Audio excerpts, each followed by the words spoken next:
Hello, I am responding to the video. I'm the guy in the video that came to visit, and I wanted to just respond to clear up any issues of factuality with the video. So, first of all, I did go there.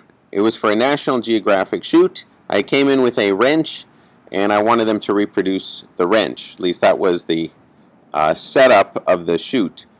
And so I went in, and there are two separate technologies they have.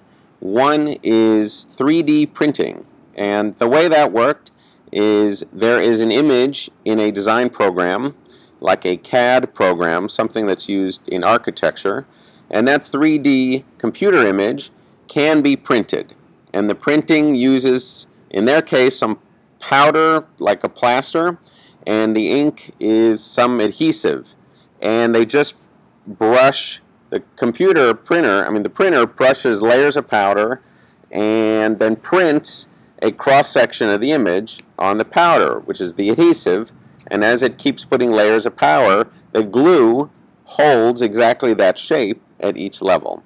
And so what we printed was a template wrench, an image they already have in the computer. Now the other technology they have is scanning, and that little scanner does scan objects and is extremely precise. But as I think a number of you noticed, there's no way it could have gotten the internal structure of the wrench. And so that was crap. The implication that that thing that we scanned was the thing we printed was wrong. That is not what happened. And that piece was edited in such a way that that's what you're supposed to believe.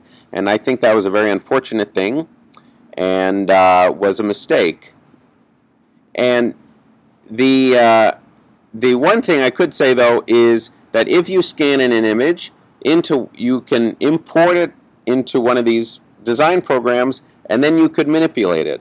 So in principle, you could take the scanned wrench and import it into a program, and then fix the internal part that the scanning didn't get, and do any other changes you want, and then you have this image, 3D image, that you can print out.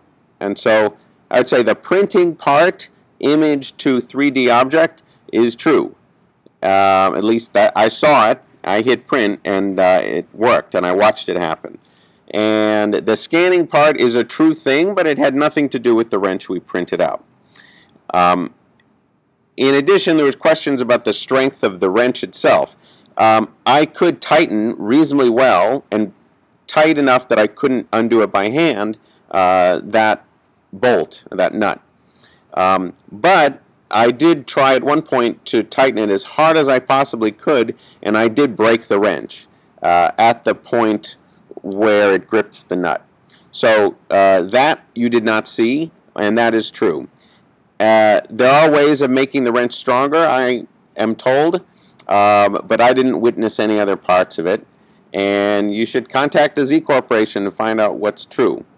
It's an exciting technology, and you can get emotional about it and stuff. But if you really want to find out what's true, investigate more.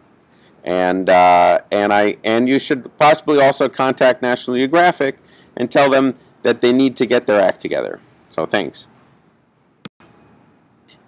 Let me add one thing, which is I appeared in the show, therefore I bear responsibility for what happened there, the fact that it was inaccurate, and I apologize and am fully responsible for not pushing them to really reproduce something that was totally accurate. I asked them to, but I did not force the issue, and I apologize for that. And I hope this little response gives enough of the extra information so that you know at least have a better idea of what's factually true.